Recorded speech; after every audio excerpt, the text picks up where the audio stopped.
Hello and welcome to the morning after show. My name is Joshua Reimer. I'm joined by none other than Jared Block, who is my co-host for this show. He is on my right.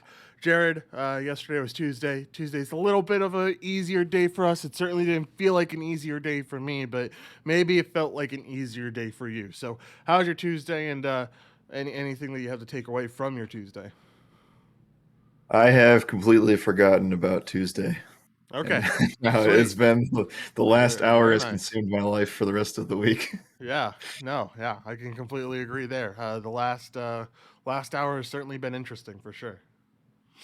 Yeah, no, Tuesday we can't skip on it. I'm pumped that the Braves won the World Series. It was a Yeah, good time. I'm happy about that and how that ended up. Our calls were right. And yeah, I mean, let's talk. I guess there's definitely some stuff we can talk about in terms of the NBA and the MLB. But the NFL has shown in the last 30, 40 minutes why it remains king, even though we had a slow trade deadline yesterday. yeah, really slow trade deadline. I remember us talking about like, oh, this team can make a move, this team can make a move, this team could make a move, and it just never happened, right? Like we never saw them make moves at all, and so it was interesting to see that like not many other teams wanted to commit. Except for the LA Rams, like they did commit with Von Miller, but like outside of that, just nothing significant happened.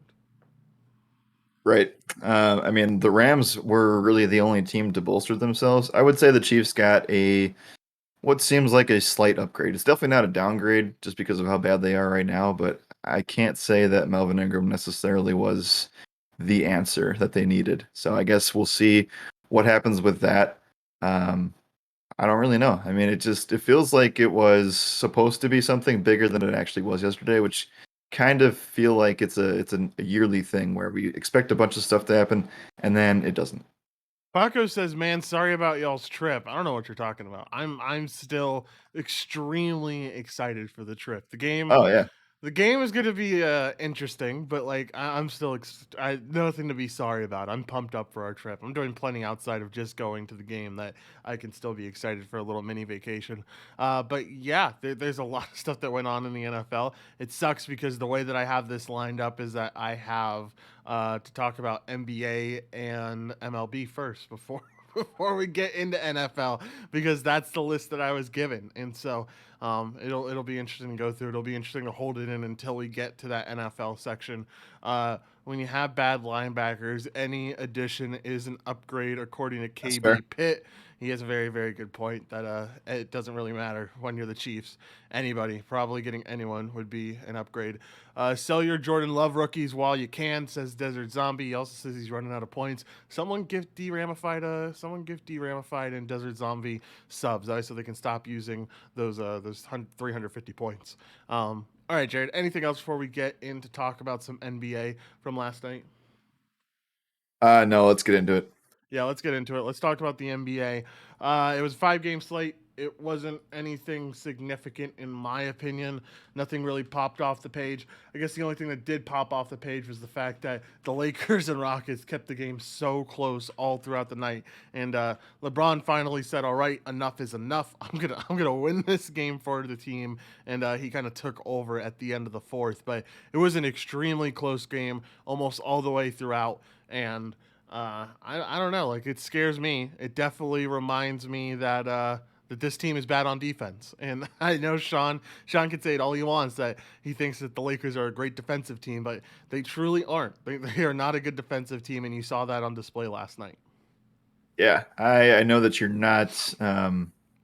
certainly not happy about this game as a Lakers fan. No. I mean, you're happy that you won, but it's definitely like a sour feeling because it should not have been this close. Yeah. The three of the Lakers scored over 25 points, which is to be expected from those three players, Davis, Westbrook, James. Makes sense. Other than that, though, very concerning, I guess, letting the Rockets be in the game. Not even like coming back into the game, but like being in it the whole time. That's definitely concerning. Big games from Christian Wood. Jalen Green seemed to find his shot then again too. I don't know. I mean, I just feel like you can't bet Lakers spreads right now. That's kind of what it is for me.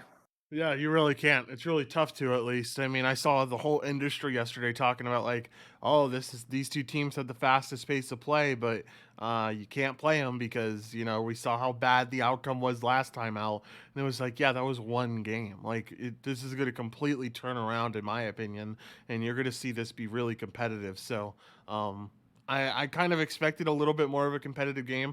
I didn't expect it to be this competitive, but I'm happy that LeBron just kind of said, all right, this is my turn. I'm just gonna take over, and he definitely did take over. It's crazy that those three guys, the 360 club, ended up scoring what, like, it was close to 90 points at the end of the night between all three of them. Yeah, most of the time that will be enough to win against most teams, but you know that this team doesn't care about the regular season, so I'm just really concerned that they're going to try to do this three guy approach come next spring. So hopefully they get things figured out and they don't have to do that.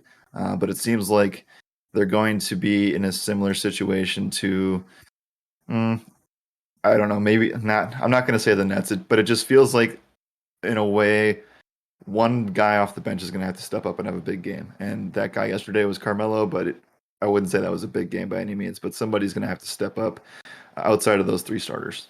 Yep, you're 100% right. Someone is going to have to step up, and who knows who it'll be. I know Carmelo has done a good job of being that sixth man, but he's only done a good job of being that sixth man when they're at home. When they're on the road, he kind of just falls off. So I don't know. Desert Zombie said LeBron going to need to carry the team into the playoffs like last year. I don't think that's true whatsoever. I think that they'll be perfectly fine throughout the whole regular season. They're not going to need anyone to carry them through. I mean, you saw everyone have their equal weight yesterday. LeBron just really turned it on in the last few minutes because, I mean, he's that clutch guy. So it is what it is. Anything else jump off the page for you on yesterday's NBA slate? We saw the Heat win. We saw the Jazz have a close one against the Kings, but they ended up winning. What else jumped off the page for you? Yeah, I mean, I was kind of focused more on just watching the baseball game, but if you're asking me on what stood out necessarily, look, man, I think that the Kings are being slept on a little bit, Yeah. and I think that I know they're started out 3-4, and they've got some things to figure out too, but at the end of the day, maybe it's just a one-time thing, but they kept this game way closer than people thought they would last night. I think a key thing that you can look at to realize just how good a team is how many scores do they have that were in double digits. And Yeah, if you go through almost this, everybody. almost everyone that played in this game had double digit points. Rashawn Holmes, Maurice Harkless, De'Aaron Fox, Buddy Hield, Davion Mitchell, Tyrese Halliburton, and not Marvin Bagley, and Harrison Barnes all had double digit points. Only person who didn't have double digit points was Alex Len. Like, that's the only Yeah. player that touched the floor that didn't have double digits. So like, So you're when telling me they ran an 8-man rotation last night? yeah, essentially, they don't. That's impressive. They must not trust the guys behind them. Anyway, yeah, you're 100% right. That is interesting that they're running because like they played 30 minutes. All those guys that scored 10 plus points also played 30 minutes. So like you're Yeah, seeing a very interesting rotation. It's more like a seven-man rotation when it's all said and right. done. Um, it's impressive to see that those guys were able to score 10 points. It's also impressive to know that they scored 10 points against the Utah Jazz, right? Like a really solid defensive team. Fact that the Kings were able to put up 113 real life points. It's impressive, man. I think that this team is solid, and we'll just have to see what else they can do throughout the year. Anything else from you? If not, we can move on. Talk about some MLB. Talk about who ended up winning last night. Yeah, let's go ahead. Let's talk some MLB. The last thing I'll say about the Bucks, I guess I'm confused.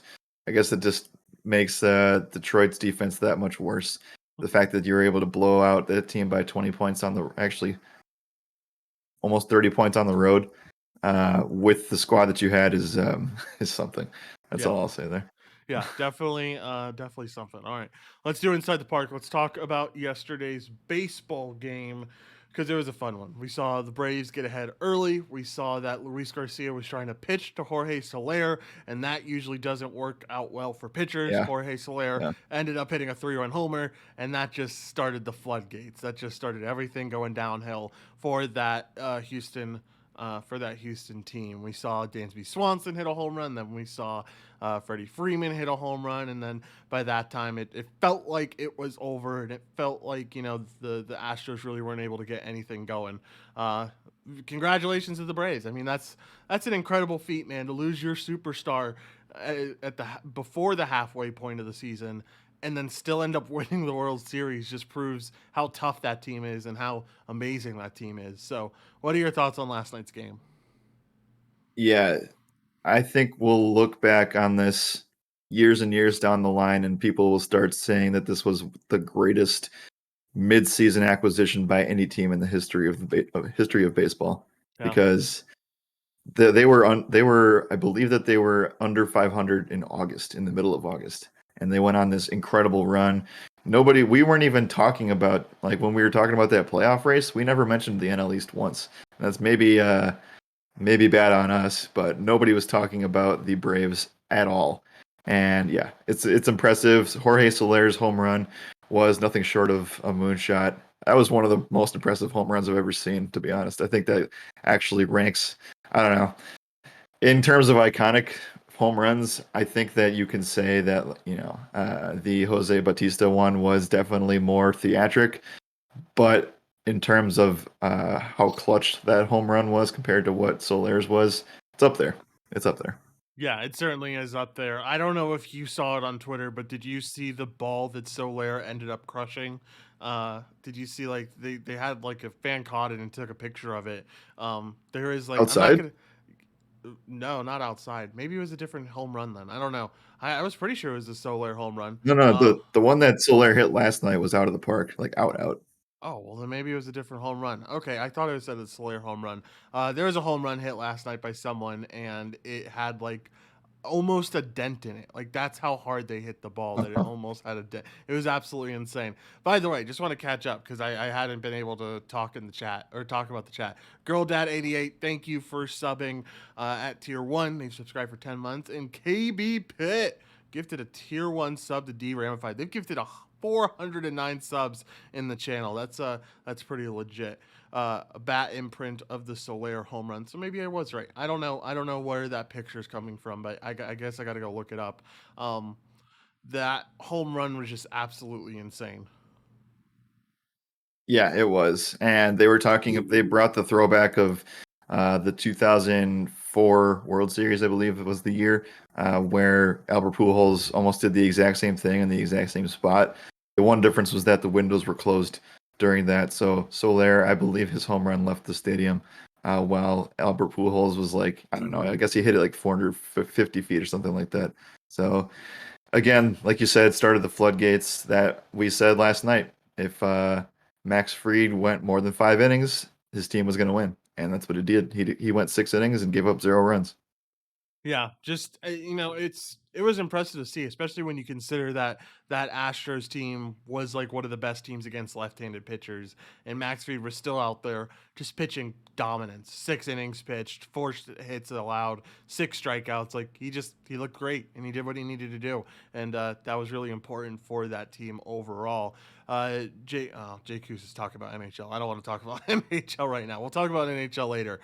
D-Ramified, I was watching, literally went in tears. It was an insane victory, man. Like I am so happy for Atlanta fans because it's probably been quite a while since you've seen that type of excellence from your team. And you're 100% right in saying that like this is one of the best mid-season acquisitions that we have almost ever seen. Like that's how good of an acquisition Soler was. And I mean, give credit to the other guys they got too. Eddie Rosario, Jock. I mean, Jock was a very important part of this World Yeah. Series. Just all these guys that they got, and it ended up working out really well when no one thought it would work out well. Yeah. Speaking of working out, we have very, very early odds for next season.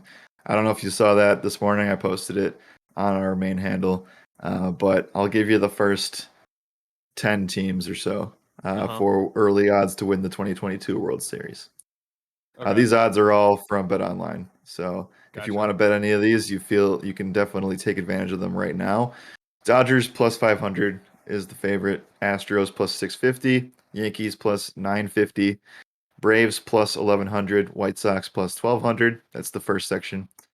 Red Sox plus 1400, Rays same thing, Brewers and Padres and Blue Jays all plus 1600, and then I'll give you five more.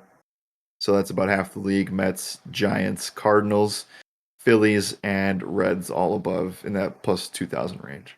I feel like if I'm taking any team, it's probably the Rays at plus 1400. Like that seems almost a little too juicy there to have the Rays at that price tag when you continue to have amazing farm development come up. But definitely interesting. Life Agusti says the disrespect on the Giants. Will Harps A little bit, asked yeah. for the odds on the Twins.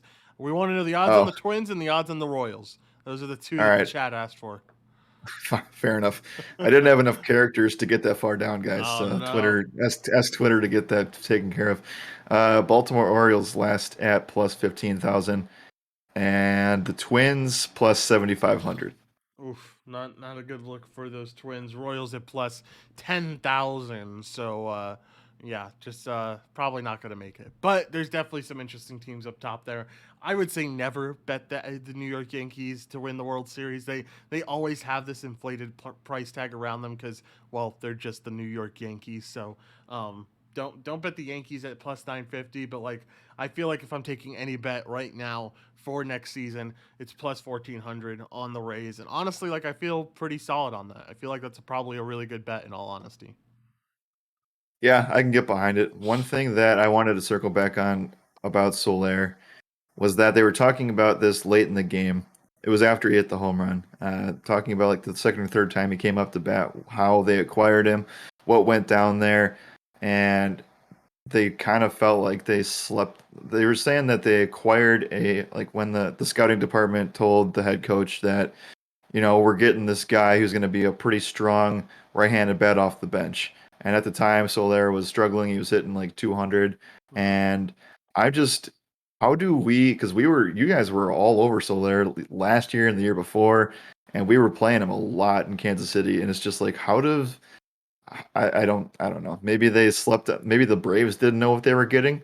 And just looking at this season's numbers, but like, I don't know how you think that he's just this guy that gonna provide some juice off the bench. Like this guy's a Yeah, starter, and he's I don't for know. sure. Maybe I'm just missing something here, but we knew what that move was when it was made earlier in the season.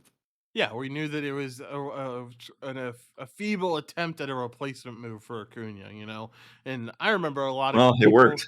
No, it worked. It definitely worked. It 100% worked, right? Like, it's interesting because I remember so many people saying like, "Oh, the Braves should be selling here. Like, why are they buying? Like, it makes no sense why this team is buying. You just lost your top player. Why would you be buying in this situation?" And they bought anyway, and it worked out. So I mean, like that's what it was viewed as a time. It was a feeble attempt to try to replace Acuna. But I've always been a Soler fan. Like I know he's always been like a boomer bust type of player, but like I've always liked him. I've always thought that he had a really good bat. I always thought he was a solid player. So glad to see that he was able to do his thing. And now he gets the big payday, right? Because someone's going to pay him a gargantuan amount of money because I'm pretty sure his contract is up this year.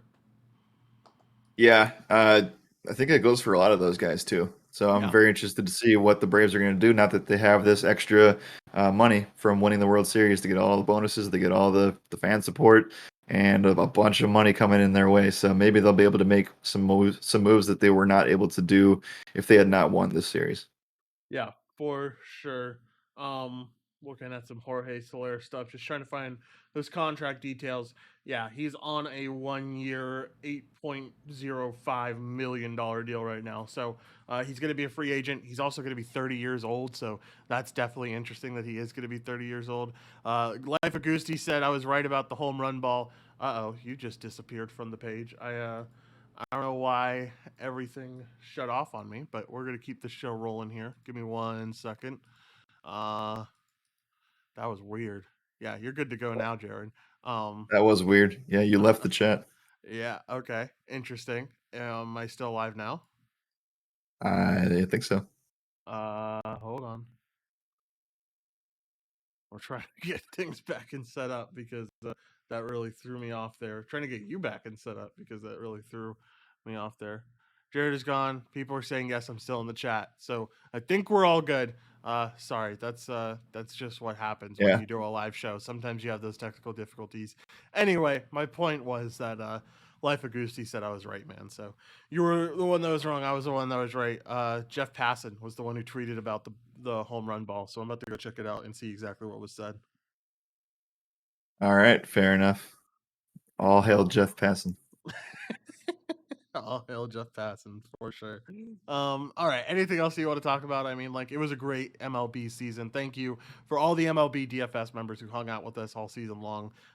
It was definitely a blast, man. It was a really fun season, and I'm excited to do it all over again next year. Yeah, for sure. I definitely. Yeah, I'm looking at this too. It doesn't say anything about the ball now leaving the stadium.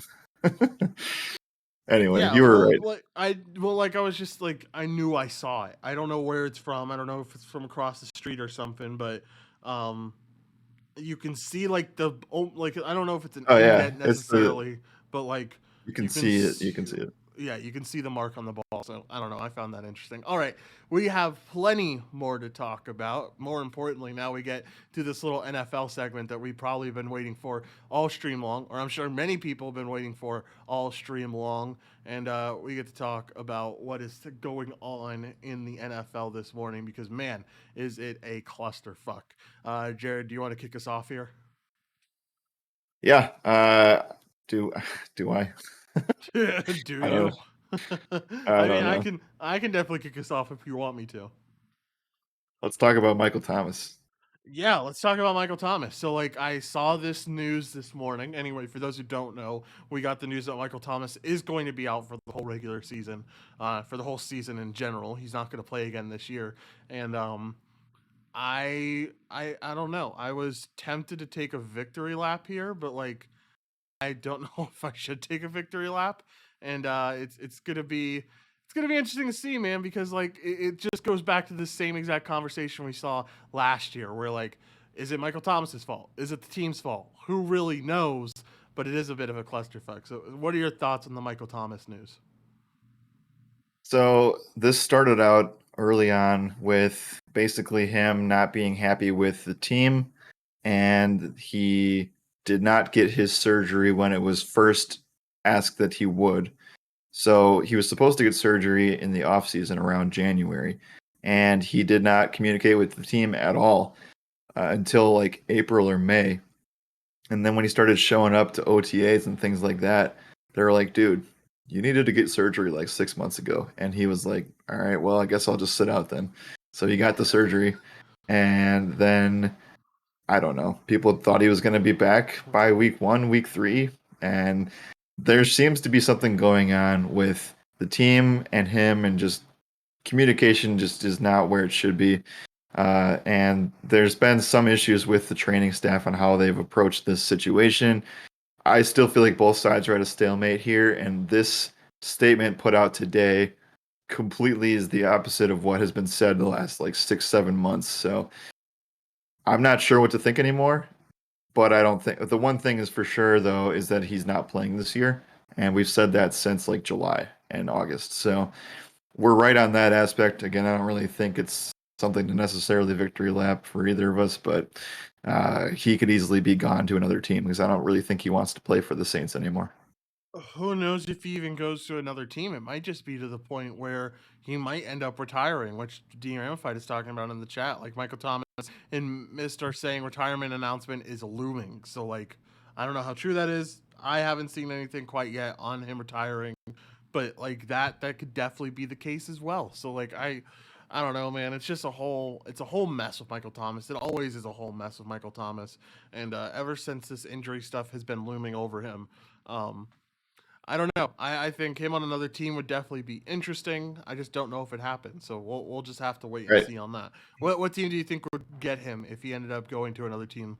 He obviously wouldn't play this season because the reason he's not playing is because of that injury. He had to get another procedure, and that's why he's not going to play. But like, what do you think? What do you think is in Michael Thomas's future? Is what I'm trying to say. Yeah, I think he gets out of the AFC or the NFC South. Where he Hmm. goes, Who knows, man? I don't know. Could be I don't anything. know who's gonna like. He's definitely a guy that could benefit from a change of scenery kind of play. Now, where he could go and how much money he's gonna want, no idea. Because I don't think anybody's gonna go out of their way to pay him unless they know he's 100% healthy. Yeah, no, that's a good point. I think that he needs to get paid, or he'll want to get paid, and I don't know if teams will be willing to do it, just like you said. So, going to be something to keep an eye on. Probably more towards the offseason. We probably don't see anything else on Michael Thomas throughout the rest of the year. And you might not be taking your victory lap, man. I'm taking mine. I had a feeling like something like this was going to happen where he didn't end up playing, and it did. It's just it didn't seem right. When you don't have that level of communication with your team, you typically don't end up seeing much playing time on the field, and that's what you saw in this case. So, going to be interesting to see what happens in his scenario. Probably more towards the offseason. All right, let's talk about some other NFL stuff that has been going on, including the reason that Paco said sorry for your trip. We found out this morning that Aaron Rodgers has COVID and he will be out for this week's game. Not only this week's game, has a chance to miss next week's game as well. It's Jordan Love season. I know. I'm sure you're pumped up, Jared, to know that it's Jordan Love time, and you can be super excited for that.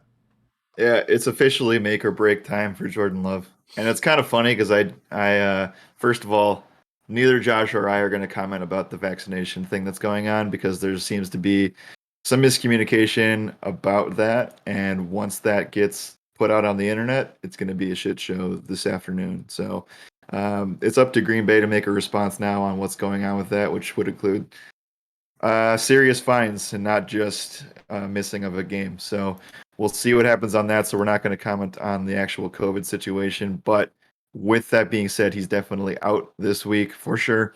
And Jordan Love is kind of an interesting story. And I just sent this video to a friend this morning. It was from Colin Cowherd's show on Friday morning, recapping the Thursday night performance, saying that that was the best, not statistical performance, but best he's ever seen Rodgers ever without three. Like he was saying, like if you take away Josh Allen's three top receivers, if you take away Kyler Murray's three top receivers, if you take away Mahomes' top three receivers, they don't win that game. Yeah. So the fact that he was the whole thing that he was going on was saying Tom Brady is 7 years older than Aaron Rodgers, and he is playing at a very high level. And I would think that Rodgers will be able to do the same thing. So in Green Bay, what are you doing by keeping Jordan Love? Why don't you trade him and sign Rodgers and make things apologize and just figure it out, right? So now, fast forward 30 minutes later to that conversation. Now we have this. Yeah. Now, So now you this is realize why they don't trade Jordan Love yeah. because of So scenarios, weird, wacky scenarios like this one. yeah, yeah. Only in 2021 do crazier things happen. So. Yeah. Kurt Benkert on the practice squad also tested positive for COVID, so he is out as well. So the only options that they have is Jordan Love. So honestly, I have no idea what that means for because they'll probably bring somebody up or sign somebody from another team or something like that. Sign a random guy off the street to actually just suit up to be quarterback because I don't know what else they're gonna do. They don't have anybody that can play like that. So we'll see how it goes. But again, this is pretty much his time. And we thought that that was going to be like a thing we saw in the preseason where he started most of those games. And now we get a chance to see him. And he's facing the Chiefs, who have been atrocious on defense. So you couldn't ask for much better of a matchup. He should have most of his weapons back. It's going to be very interesting to see how things plan out here. I think he's ready. It's just it could go any way here. Obviously, you'd rather have the game be at home if you're a Packers fan, but the Chiefs, playing at Arrowhead's a tough place to play. So if he's not ready by now, I don't really know what to say because it's been a year and a half plus in the making, and he's had one of the best people to learn from. So it's in the NFL. It's a next man up scenario. There's no current line that's up on Bet Online that has adjusted yet, so I'm sure that they're waiting to hear back on more of the news surrounding the situation. But it's going to be really, really interesting to see, and I don't think that it ruins the trip at all. I think it makes the scenario that much more interesting. Yeah, it makes the game that much more exciting. And like, you know what? I was so heavy on the Packers and I really thought they had the chance Uh, to blow the yeah. Chiefs out here. This is Yep. definitely throwing a wrench in that. They're certainly not Yep. going to blow them out anymore. It's going to be a Yeah. tight game and it makes it exciting. So I'm pumped. And hey, Jared, you said they have signed someone off the street. You can be that guy. You can be the guy they sign off the street because you're going to be on the street. So It's true. it'll be a good time, man. It'll be a lot of fun to go see that game, and I'm just as pumped, man. I don't really care. It's still football. I still get to go to an NFL stadium, so I'm excited. I think the funniest comment in the chat was from D Ramified, and he said no, it wasn't from D Ramified. It was from Life of Goosty. Said if y'all won BTC from Aaron Rodgers giveaway, make sure y'all sanitize it because yeah, it's probably a little bit dirty right now. It's certainly an interesting case. We'll just have to see what develops. And you're right, they're going to have to sign someone to be the backup QB, right? Because if Jordan Love goes down in this game, pray to the Lord that he does not go down in this game. But if he does, you can't have the kicker go out there and throw the ball. You got to have someone. So Yeah. it'll be interesting to see who they end up signing if they end up signing anyone. Right. And I think that they're actually it's weird, right? Because they're in a spot where they're gonna have both running backs. They're obviously gonna be down Robert Tunyon, but I do expect Allen Lazard, MVS, and Devontae Adams to all play here. And also a bunch of other guys then on the offensive line should be coming back and they should be healthier on defense, etc. But I also feel like they're in a better spot last week than they are this week now. And Yep. that's saying something. So there's yeah, I don't know. I'm not that I don't really ever watch Coward and I don't really believe anything that he says, but he did make a point in saying that Tom Brady was the only guy that could have won that game last week outside of Rodgers. So that I agree with, and we'll see how this impacts this team. But I do think that, if Jordan Love's not ready by now, then what are we doing holding on to him still? So we'll see how it goes. I think that CLPE is right. I do think that they go ahead. I don't know if Blake Bortles is on a team right now. So, but if he was in Packers camp. So they could go and grab him and suit him up on the bench here. Yeah, Bortles. Definitely not a bad option as a backup in that scenario. All right. Anything else you want to talk about the NFL? Like you said, trade deadline was kind of boring yesterday. Don't want to dive too deep into the Henry Ruggs situation just because I know it is a sensitive topic. But we do know that he has been released. So Henry Rugg no longer a Raider. We at least wanted to get that out. I know we're not going to talk much about the subject, but that is what we know right now. Right. So in other news, I'm just watching to see when that Packers line jumps back up on Bet Online, and I noticed that the Cardinals game and 49ers game has moved to a pick'em now. And the reason for that is breaking news from this morning that Kyler Murray is not practicing today. Let's go. I mean, I hope Kyler Murray gets better, of course, but let's go as a Niners fan because we need this win very badly. And the girlfriend even got me a Niners jersey recently, a new Niners jersey. I might get one, and now I have a brand new one. Actually, has my name on the back, so I'm pumped up for that. And so I'll be wearing that sometime on Sunday before we go to the game. Um, yeah, there's not much else going on in the NFL, but those 2 points that we got this morning just have been dominating news, and I'm sure it's going to be talked about a lot more once we get to the strong side stream as well. Agreed. We're going to be talking a lot because DeAndre Hopkins also doesn't seem to be practicing today. Now that's probably just here's even better news. Don't even talk about DeAndre Hopkins. As of 10 seconds ago, Matt Ooh. Harmon and Josina Anderson both reported that Browns Odell Beckham Jr. has been told he's excused from practice today and not his choice. Really? Hey, so I'll tell everyone what you said, Jared. You said something's gonna happen on the show. You were guaranteeing me that something was gonna happen while we were on the show. That is certainly something. Wow, just told to leave, right? Like not anything Yep. else. Just told to. I wonder if that's in response to what his dad posted yesterday, or maybe something he said at practice today. Like I don't know. That is super interesting. Yep. OBJ was ready to attend practice per usual, was told that he had been excused. Wow. Also, unrelated, but Christian McCaffrey's coming back this week. Oh, good to hear. Yeah, so it was the decision was team related. Uh, this this Okay. appears to be a crossroads, according to Sleeper, which Yeah. is what I That's why you look at should have from. traded him yesterday. Yeah, so like, what happens next if he's not practicing? You brought this out. Like, there's no turning back now. Uh, is OBJ gonna get released at this point? Like, is Yep. that the next step here? That wow, Yep. just insane. Like, what? Whew, what an incredible day of NFL news. Yeah. Wednesdays are slow. Not this one. Not this one. Tuesday. We thought Tuesdays were slow. Tuesday wasn't that slow. We thought Wednesdays might be slow, and Wednesdays aren't even slow. This makes my title even better. That I said the NFL is imploding. It worked out perfectly because the NFL is truly imploding right now.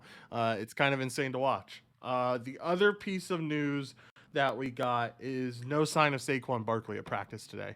Still dealing with that ankle injury, but he was on the field last week, so. No one knows if it's COVID related or what's happening, but we do know that Saquon's not on the field, which is interesting considering he was on the field last week. Yeah, it'll be interesting. I don't know. I can't even wrap my head around NFL news right now anymore. Yeah. Do you remember if I said So we, releasing OBJ is a mistake though, right? I don't know. If things aren't working out on the team, man, then things aren't working out. You know, chemistry is such an important part of things. yeah, they are. Yikes! That's just one more. That's like such a Browns thing to happen, man. I Yeah, it don't know. really is. It Like indeed is. Especially because I'm sure you could have gotten some return for him yesterday. you could have. You could have. Like Somebody would have paid for him. someone would have paid. I'm not going to say a first round pick, but even if they paid a third round pick, you're over the moon probably if you're going to release him today. So I don't know. Girl that said my buddy has been saying for weeks that OBJ and Mayfield have had major issues in the locker room. Doesn't surprise me, man. They just don't seem to get along whatsoever. Yeah, I since he came, it just didn't feel like things meshed, and this would have come out sooner if he had not gotten injured and missed the season last year. So I mean, I don't know. I mean, the dad comment thing was unwarranted yesterday, but I mean that's probably what broke the camel's back is also not trading him. I don't know if we're gonna get more information on that, and even if we don't, I think that the mistake was just not trading him. Maybe they didn't have enough or didn't have good enough offers, and that's kind of what we saw yesterday too. But I don't know if it's not working out in the locker room, then why even try to work it out? Yeah, for sure. Completely agree. Um, yeah, just super interesting. All right. Anything else NFL wise? If not, we have a little bit of an early Josh's corner since I'm not going to be here on Friday. Yeah. I'm sorry. What was that? I just got something in my ear. No, you're good. I was just saying that we have a little bit of a Josh's corner since we're not going to be here on Friday if we don't have anything else to talk about Oh for yeah. the No, NFL. go for it. Go Yeah. for it. I was planning on so I've been working on that a bunch of that stuff this morning. So I actually am Hey. quite up to date with some Oh. USC stuff's going on. Excited because it's been a good time, man. I've been keeping. So usually, what happens with UFC fight weeks is that I watch all the countdown shows that they have on YouTube. Like I binge them all basically. I just watch all of them at once and call it a day.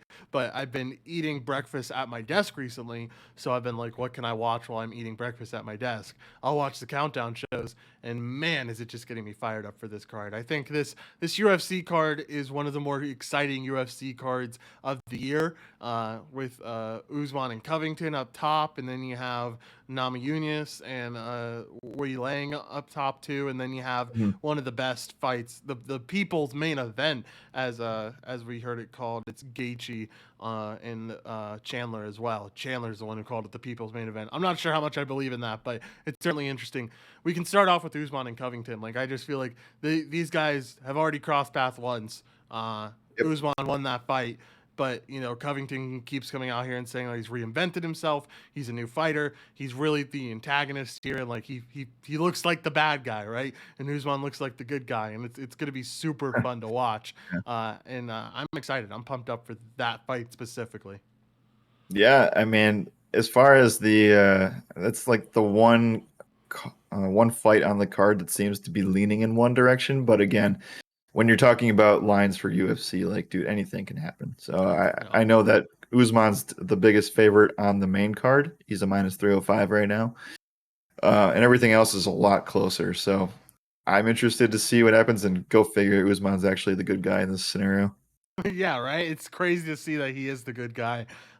He's definitely been portrayed as the good guy, and it should be interesting to see how the storyline keeps developing. Man, I am sure that the press conference that they have, where they let both of the fighters answer questions, I'm sure that is going to be absolutely electric this week. Yeah. Just Uh-huh. it's going to be insane to watch these two answer questions. It's probably going to be similar to when like Poirier and McGregor were answering questions for the second fight. Like it just that type of bad blood scenario. It's going to be really interesting to see those two talk about each other, talk shit all weekend. I know in the countdown videos, it's really been Usman saying that like he's calm and collected, and Covington's been the one that has been chirping quite a bit. But I don't know. I don't see it holding up that way. We saw Usman's bad guy side a little bit last time out when he faced off against Gilbert Burns, and I'm sure we're gonna see it at some point this fight week. It's just gonna be a matter of when. Right. Yeah. No, I agree with you. I think that so.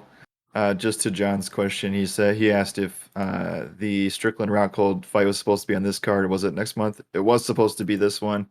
They replaced it with Burgos versus Billy Quarantillo. Solid fight. I like the Billy Q fights. I always like they're always high actions. So I think that's always why they're fun to watch. But that would have been I'm a big fan of Strickland. So like I would have loved to see Strickland versus Rockhold. And I know there was a lot of people saying the Rockhold could actually win that fight. I think it would have gone Strickland's way, but would have definitely been a good time to watch.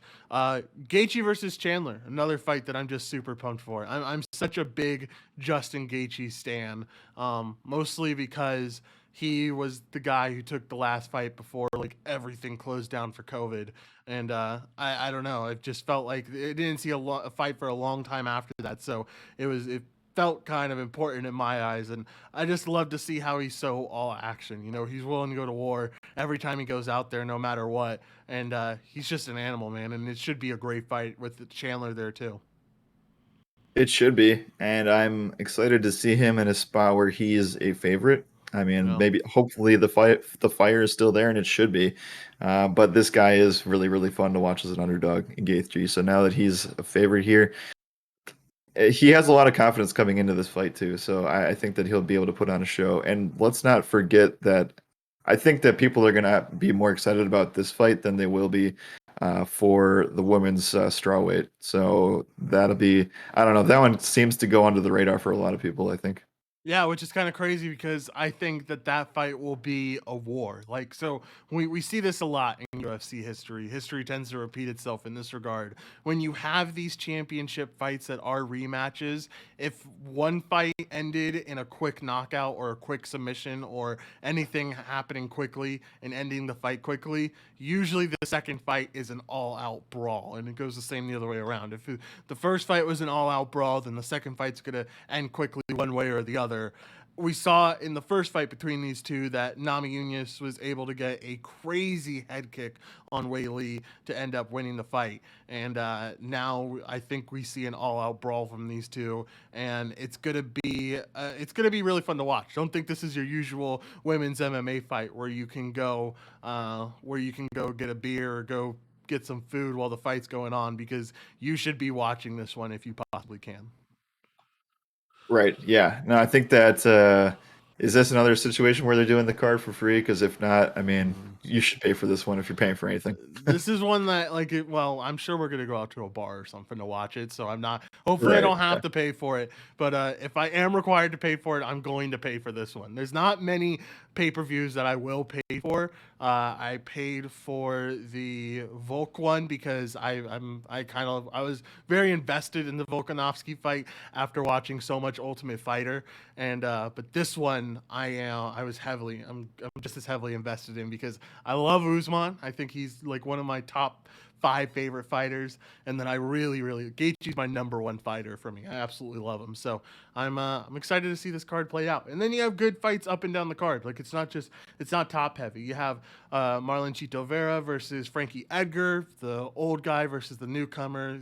A great narrative there. You have Burgos versus Quarantillo. I think that's going to be a solid fight. You have Michelle Piera. You have Ali Quinta versus Bobby Green. You have Phil Hawes on this card. You have Shabazian on this card. He's on the prelims. And then you have Gary from Ireland. Like he's supposed to be another guy's like Paddy Pimblett, like where he's the next Irish fighter, the next Conor McGregor almost. Like there's so much hype around him as a prospect. Up and down the card, there are just bangers throughout, and I'm super pumped for it. Yeah, it's going to be a great one. The best thing about it is that it doesn't start at 7 in the morning. So yeah, let's go. We'll be able to watch the whole thing. No more 7 a.m. starts. No more Josh having to stay up and only getting 2 hours of sleep. Josh gets to get a full night of sleep beforehand and then gets to enjoy the hell out of this card. It's going to be a fun time for sure, and I can't wait to see what we're going to do for it. I'm sure there's going to be maybe we'll have some live sweats or something on because you have the Instagram account. We could do like Instagram live sweats, or I don't know. We can do something fun for it, I'm sure. It's going to be a blast. All right. We've really gone through a lot today, and it feels weird that we're short of time, but we're at underdog mentality now, Jared.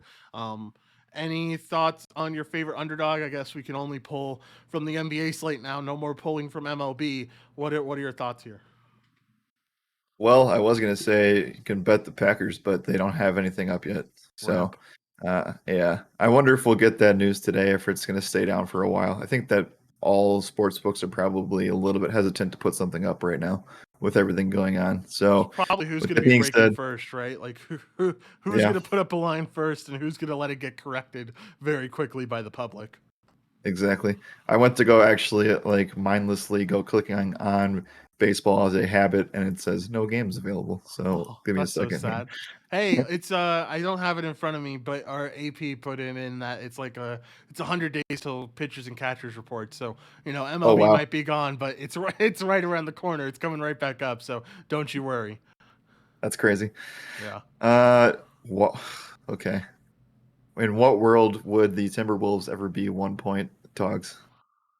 The Clippers against the Clippers. I'm not betting on that, but that's interesting.